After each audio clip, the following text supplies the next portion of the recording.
Welcome, ladies and gentlemen. We are here on Neo Planet S for some StarCraft Heart of the Swarm action. It's going to be a Terran versus Protoss. Down at the bottom left-hand side is our red Terran player, currently playing for WiLD Multi-Gaming. It is Breach, and his opponent across to the top right is our blue Protoss player, playing for Gizmo. It is Kimo, or Kimo? Kimo. We'll go with Kimo, alright? There we go, I've decided.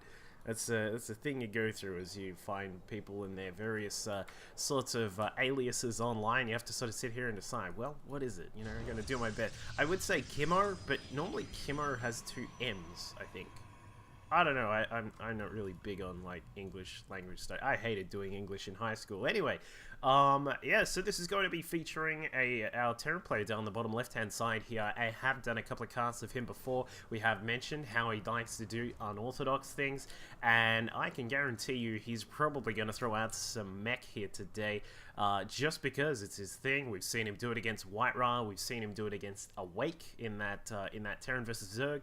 And, you know, he was pretty damn good at it. There are sorts of, we've seen, like, I have done quite a few casts of mech games recently, and particularly the Terran versus Protoss one is the more interesting sort of match to look at, just because it is a very difficult thing to do.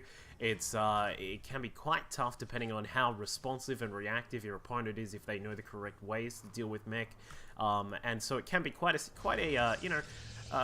difficult time for the Terran players. So it's something which I really do like to look at, as anyone would know who watches my stream over on twitch.tv/DuckvilleLol. I like to do a little bit of mech versus Protoss myself.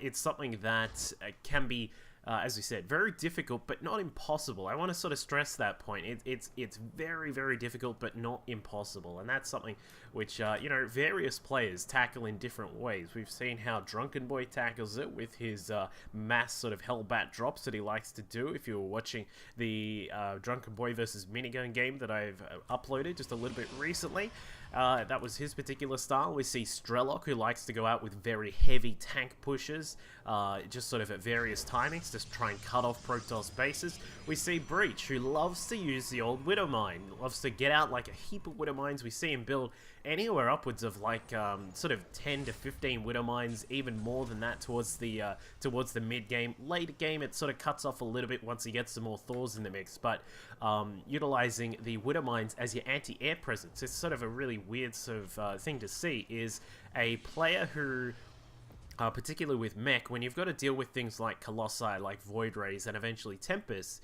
you at some point you do have to get some anti-air. Now, Breach's reaction to that is to just say, well, you know, Widow Mines do a heap of damage against any sorts of Protoss units, so why not just constantly build them, get the Drilling Claws upgrade, and then just get all prepared for the anti-air as a Widow Mine. So that's how he likes to go about it. Here at the start of this game, we've got him blocking off the natural expand of a Kimo. What did I decide? Kimo. With the engineering bay down the bottom, a very old school tactic. This has been around since Brood War days. We got to see, like, generally it was actually, if I remember correctly, it was a bit more of a Terran versus Zerg kind of strategy that you would block it off with an eBay like that.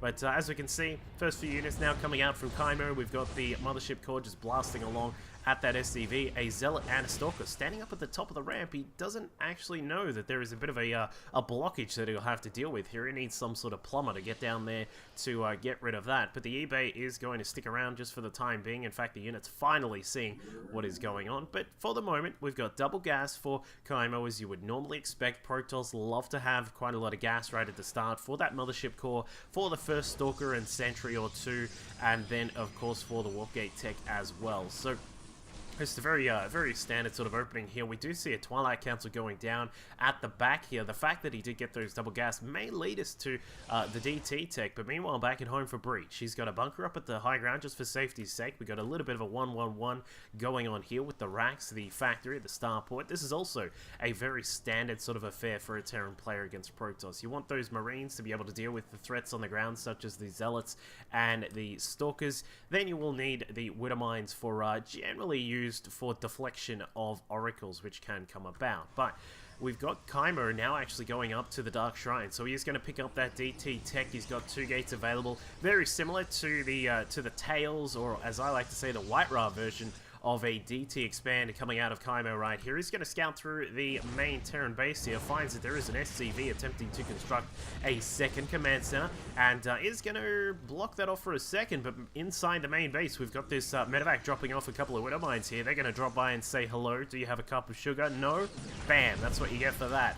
And Widow Mines disposing of 8 probes inside the main mineral line. This is a very, very common sort of tactic. This has been around since very early in the hot beta, was a marine-based opening into a small push on a quick expansion, along with some Widow Mines inside the main or even at the front.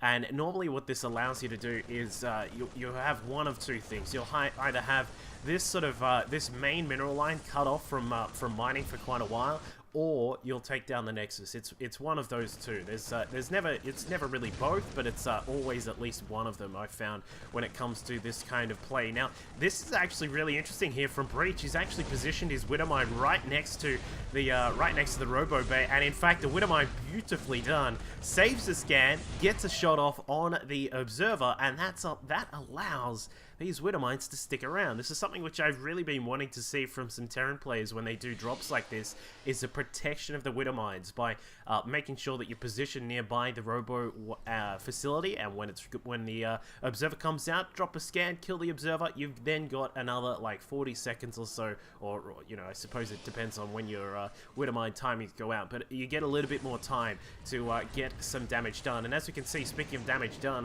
the DT gets inside the main base here, hacks apart some of these SCVs. It looks like a Breach is finally going to respond now. SCV's getting a decent round, but in total, we've actually got pretty even on the workers killed right now. Breach has lost 12 of his own SCVs, but has killed off 14 probes as those Widow Mines have finally been removed. So both these guys opening up with some really heavy pressure there. Both of them getting to see what tech they are up to in their opponent's base. Like Kimo has gotten to see that there are 2 factories leading to at least Blue Flame Hellion attacks, or possibly some Hellbat drops or something like that against the DT tech that is here for Kimo. So Breach knows that this is available. The possibilities of leading into Templar or Archon, an Archon push may come about. Looks like he tries to get inside the main, the Dark Templar. Not getting too much done. The turret finally finishes up. Breach keeps his most of his SCVs alive here, but we do see the DT will finally go down. So this game has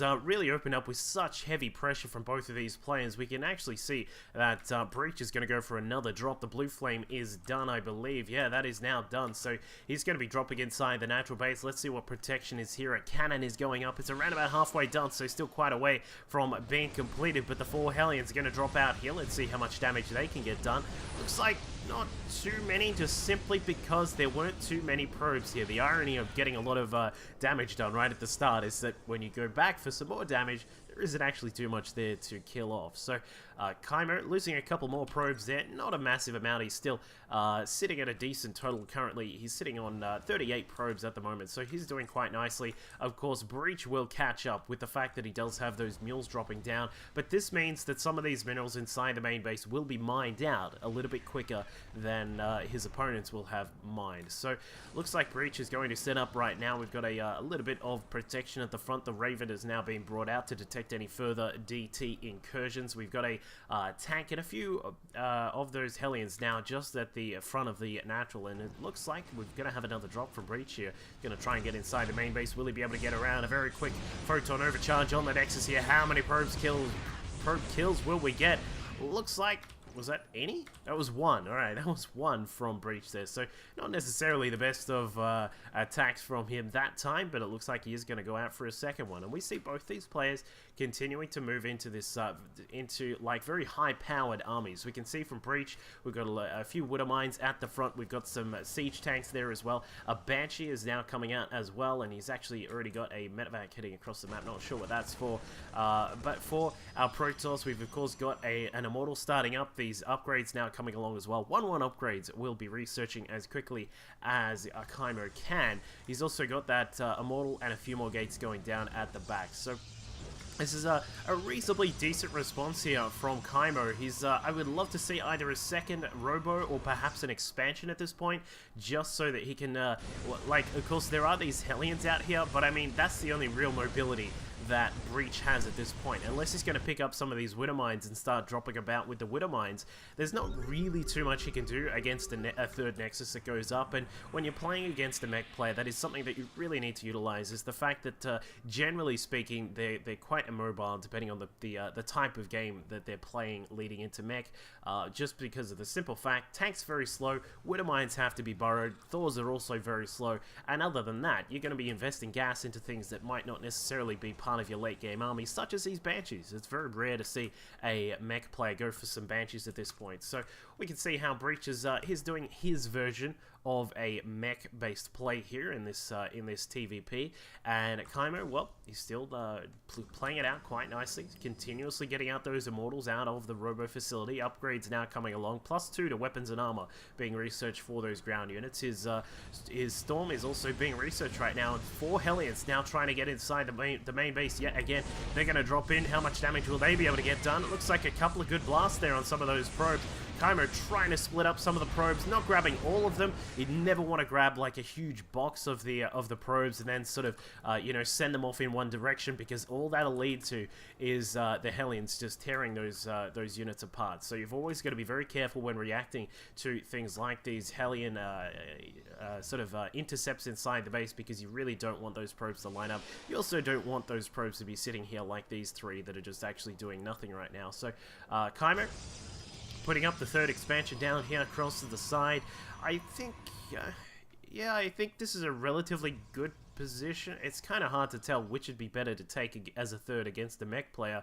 You may not want to take this position just because it's a very sort of thin area where the mech player can siege up. They can siege up from this point, and then if you've got some Hellbats at the front, there's actually not too much that you're going to be able to do against that. It'd be a slow push inside that 3rd base. So this position, at least there's a little bit more space. Of course, there is a very similar sort of attack path from the south here, but the high ground here is also a little bit of a dangerous position. So Kimo needs to be very careful. He needs to be on the ball with his scouting, and that's one thing which so far he hasn't actually gotten on top of just yet. If we have a look at the units out on the map right now, he has 1 observer, and that's sticking with the army, which is of course fine.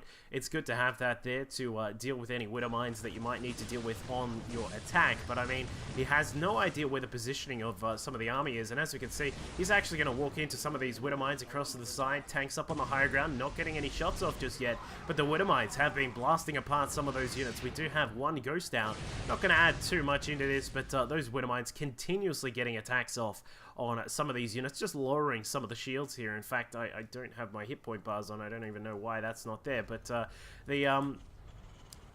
actually, you know what, hang on, we'll just fix that in just a second. Really unprofessional, but whatever, I'll just do it anyway, because I know everyone likes the good old hit point bar. So there we go. Alright, so as I was saying, some damage was done on some of these units here, and now we can see double Hunter Seeker missiles now coming out, and explosions on everything there.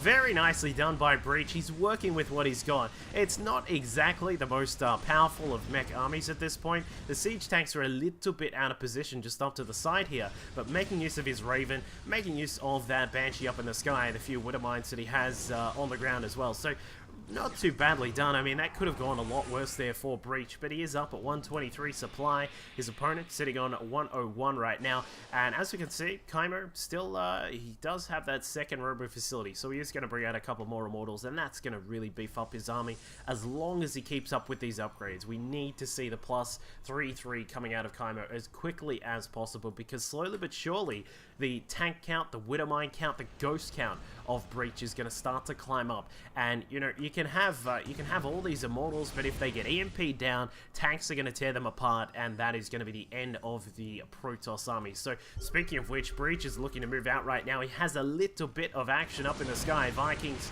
and of course the singular Banshee, a Raven there as well. Looks like he's going to try and move into position on the high ground, burrowing some of those Widow Mines here, but the siege up, is he going to siege? I don't know why he hasn't sieged yet. I'd love to see him do it right about now, but it looks like a Hunter Seeker coming out on top of 1 of those Immortals, blasts apart the Immortal. Where is the siege up? Where are the EMPs did go off on some of the units here, but I think Breach is a little bit too late. It is siege up here. No siege means that the Immortals don't get blasted apart by the siege tanks there, and you know, that was a pretty I would say for Breach, for someone who I've seen being very, very efficient with his mech, that was a little bit of a sloppy engagement right here. Would have loved to see the siege up at this position on the top of the cliff there. That gives him really good vision. It's up the cliff, up the ramp, I should say, and it lets him assault this base very quickly. So losing out quite a lot of his tanks here, and this is going to be a very, very difficult defense at the third base right now for Breach. He's got some Widow Mines coming along, but it is not going to be enough. The Immortals have recharged some of their shields here. Just going to try and power down that planetary fortress, and I think it will go down. There are just a couple too many Immortals there, with the Zealots coming in to tank some of the damage as well, and that is the end of the third base for Breach at this point. If Kimo can escape with these Immortals and keep the majority of them alive, that is a really good position for him, and in fact it looks like he is going to get out of there for the time being. So Breach forced back for the moment. He's sitting down on 55 workers right now. In fact, wow, good hits with those Widow Mines. I have no idea how Kimo hadn't seen that when he warped those Templar in. But looks like some of these Widow Mines trying to get across to get some damage done. Not getting a huge amount, but now Kimo's starting to move into a very powerful, sort of one of the ways that you can play through the mid-game to try and counter a mech army is to go into Immortal and Archon, maybe a couple of Templar strewn about for some Storms, but what you really want to be looking towards at this point is the Stargate tech as well. Need to get those Void Rays out. They do an immense amount of damage against mech. Maybe you throw in a couple of Tempest as well, and then put yourself in a really good position, because if you can stifle a Terran player to these two bases, or possibly even a three at this point, if Kimo can move out and perhaps get his own fourth base, which is very, very much needed at this point, he can put himself in a good spot, because a lot of the power of mech comes from that maxed out huge upgrades, like 3/3 upgrades. Breach again a little bit behind where I would normally see him at this point here, getting that second armory finally, but a lot of that power comes from the maxed out army with all those upgrades, all the powerful Widow Mines in the ground disposing of air units and units on the ground. You've got some Vikings to deal with things like the Void Rays and the Tempest as well. The Ghosts on the ground disposing of EMPs very quickly, and then your tanks will just blast apart the rest, whether they're in a conga line like this or not. In fact, that is a very gorgeous little conga line there from Breach. In fact, he's continuing. Look at this. What is this here? It's a nicely positioned army, but it looks like the very powerful forces of Kimo are now coming through. It looks like he will be forced back just simply because of this this positional play from Breach. He's got a lot of like a minor amount of coverage towards the side here, but there are some Widow Mines, some turrets there as well, and then he's covering a very large portion of this area here. Anything that steps into that sort of zone is dead. So what Kimo has decided is that it is time to move around to the side. This will be very interesting here as the Widow Mines are going to activate, take down a lot of those Zealots there, but a Storm goes down, the Observer gets taken out, but these Immortals, this huge amount of Immortals, 202 on their upgrades. Breach is in quite a lot of trouble here. Those Immortals just plow through all of those tanks with ease, and this is a problem when you don't have those Ghosts out. They were way out of position there. They finally come across and get some of those EMP shots down, but look at that. The Widow Mines finally disposing of the last of those Immortals, and Kimo will be forced to back off for now. He has done a lot of damage, but the Planetary stayed alive. Some of the tanks are still here, the Widow Mines as well, and those Ghosts are still alive, which is also very important. As we've mentioned before in previous TvP casts, Ghosts are very important. If you can keep them up at a count of about 10 or more, then you'll be keeping yourself in a very solid position against any sort of Protoss player. Whether they go for Sky Toss with the Tempest and the Void Rays, or whether they go for a much more ground-based army with Immortals and Archons, as long as you have EMPs, you still have a chance. Whereas if you don't have any Ghosts out on the map, if you have a low count of Ghosts, then it can be the downfall of mech. So that's one of the very many, we mentioned it right at the start of the cast, one of the very many sort of difficulties of playing as mech is that you do need to be very much on the ball with your EMPs and these kinds of things. So Breach now holding back the fourth base of his opponent. Very nicely done with that. In fact, it's a very similar situation at Breach's fourth base. There is a DT blocking off this base across to the side here. The Widow Mine about to activate yet again. Takes out the probe.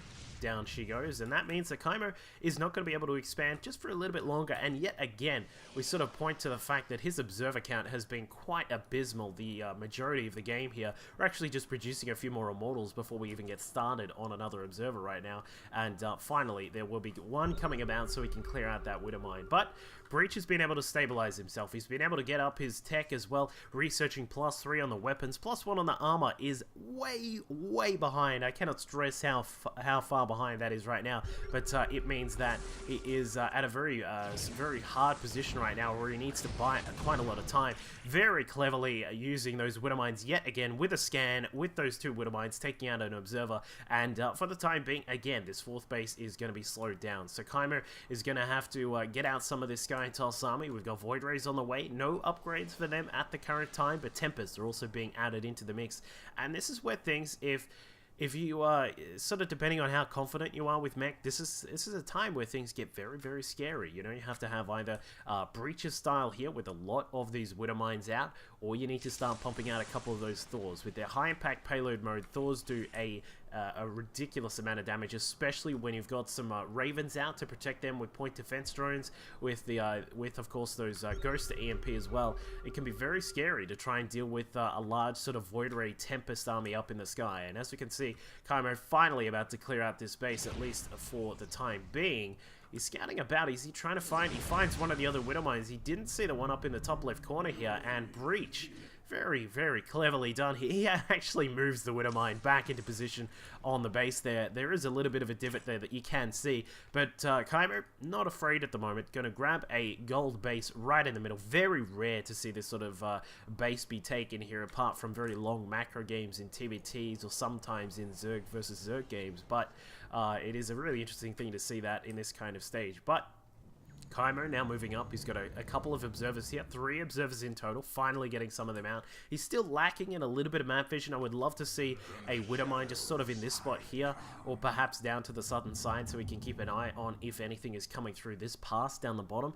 But you know, it's okay, I guess, to keep all of those observers together, as long as you're very careful with them, because you don't want to lose all of them at the exact same time, because then these Widow Mines are going to cause all sorts of havoc. So Breach getting his army together right now. The DT again is still blocking off this the landing of the orbital command towards the 4th base, and it looks like Breach is going to come across and try and deal with this. Does he get it in time? I don't think he realizes that. Well, okay, there you go. Finally, Raven comes about, gets a bit of detection, and he will add in that 4th base right now. So this is a point where Kimo has to really consider, what am I going to do at this point? Do I attack through the top side here? Do I sort of approach this way and come in and try and dispose of the 4th base? Or do I try and go for just a power punch push through here? What I really would love to see from our Protoss player here is leaving the Tempest off to the side, up at this sort of position, so they can fire from up on high, where they're protected from the Widow Mines, protected from any other anti-air units on the ground. But it looks like with that vision from the Observer, very nicely placed there, he's going to take out quite a lot of those Widow Mines. In fact, he removes quite a few of them and goes for a shot on the tanks as well. Looks like Breach is going to have to be very careful at this point. May need to unburrow those Widow Mines and just get ready for a run forward, but the battle will happen here. We've got EMPs all over all of that Protoss army. Look at that. Not a shield in sight apart from this one Archon with 150 shields there, and Breach senses a bit of weakness right now. He's going to march forward with those Widow Mines, going to slowly move them forward and try and take down some of the army. Does he get a good shot off? One Widow Mine takes out an Archon here, but the fact of the matter is, Breach has now got his 2-3 on his upgrades down on the ground, 2-0 up in the sky, but the Tempests have been easily removed with their shields gone, the Vikings numbering a huge total of 12, and along with a couple of Thors that are along for the ride, they are going to destroy everything up in the sky. Immortals with no shields, as we mentioned before, a very useless sort of force on the ground there. Now with the Widow Mines protecting the front, tanks at the back just going to fire continuously at this 3rd base of Kimo, and I think this could be it, because I mean, while you do have a gold here, the economy is still going to be really struggling here for Kimo, and in fact, yeah, Breach can probably see that there. Yeah, he can. He's found it. He's going to drop down to Widow Mines at the top of the cliff. Not every day you get to see a couple of shots like that on top of the probes there at the 4th gold base, and that is going to be it for Kimo here. I don't think there is any way he's going to be able to salvage this unless he has some wonderful, like some storms on top of the tanks and some zealots to come about to try and finish up the rest of that army. There is no real way to salvage this at this point. His worker count is currently down to 18, and Breach is up at 40 with his secured 4th base, and that will be it. Breach taking a mech versus Protoss game off his opponent Kimo here. I hope it's Kimo, and Kimo from Gizmo. Let's just roll with that. Hope you all enjoyed the match. I'll catch you all next time. Being added in for extra tankiness on those ultras here. They're going to be really shaping up to be big units here in this late game stage here. The big question will be, will it be enough damage to deal with all of these immortals? We've got 3 immortals coming out.